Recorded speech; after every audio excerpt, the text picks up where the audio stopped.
Dear students, I welcome you to the module on literary criticism. I will discuss this module in a chronological manner. The history of literary criticism could be traced back to ancient Greek criticism. And for any criticism, you need a theory. And theory could be defined as a systematic explanation of practice. Theory shows us that practice is not something natural but is a specific historical construct. The classical period begins around 500 BC, and it was the period of great dramatists like Euripides, Aeschylus, and Sophocles. It was also the time of great philosophers like Socrates, Plato, and Aristotle. The first recorded instances of criticism was seen in the play The Frogs, written by Aristophanes. It was written in 405 BC, and the theme of the play focused on a contest between two literary theories. Aeschylus represents traditional virtues, whereas Euripides represents secular and plain speaking generation. At the end of the play, Aeschylus is chosen as victor, and the quarrel between poetry and philosophy will resurface again and again in the history of literary criticism.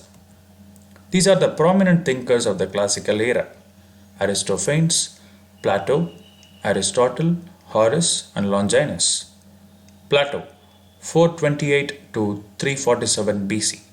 Plato was known for his theory of forms, and he argues that the familiar world of objects which surrounds us is not independent and self sufficient, and the quality of any object in the physical world is derived from the ideal forms of those qualities. And he asserted that the world of forms, being changeless and eternal, alone constitutes reality. An example for theory of forms is the myth of the cave. And Plato argued that poetic knowledge is confined to the world of appearance and it is an ideologically destabilizing force.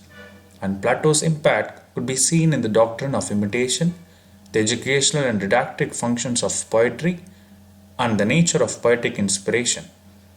Plato was known for his famous work Republic. Aristotle, 384 BC to 322 BC. Aristotle criticized Plato's forms. He called it as empty phrases. And you can see there is a constant battle between the idealistic Platonic vision and the empirical Aristotelian view.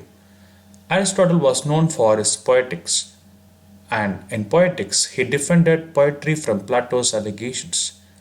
He argued that poetry and rhetoric are productive subjects and it served social and moral function.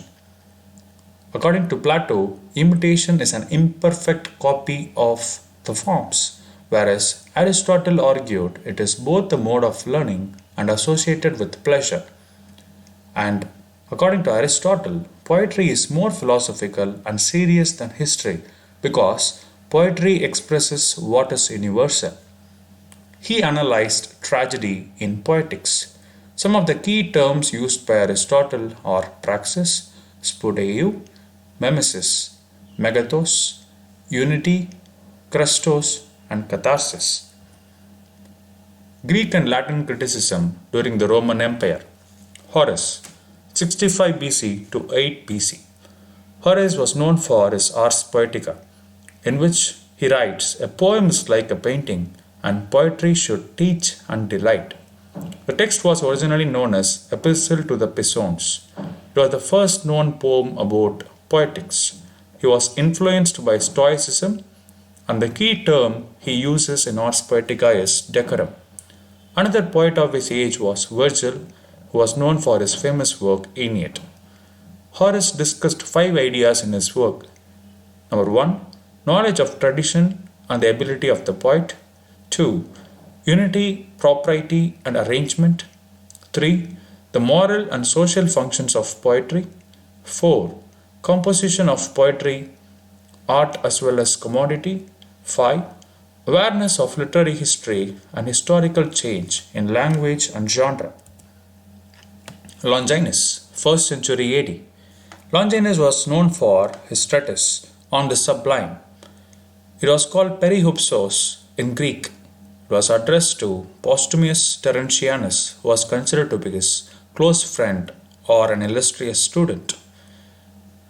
On The Sublime, he writes, "For the effect of genius is not to persuade the audience, but rather to transport them out of themselves. When writers try too hard to please or to be exquisite, they fall into affectation." He warns writers against parentheison. It is called emotion misplaced and pointless, or unrestrained where restraint is required. And one of the crucial trait of sublimity is it should please all people at all times. It is for this reason that we still cherish the works of William Shakespeare and Thiruvalluvar. And there are five genuine sources of sublimity, and they are grandeur of thought, inspiration of vehement emotion, the proper construction of figures, nobility of phrase, the general effect of dignity and elevation. In our next module, we will see literary criticism during the medieval era. Thank you.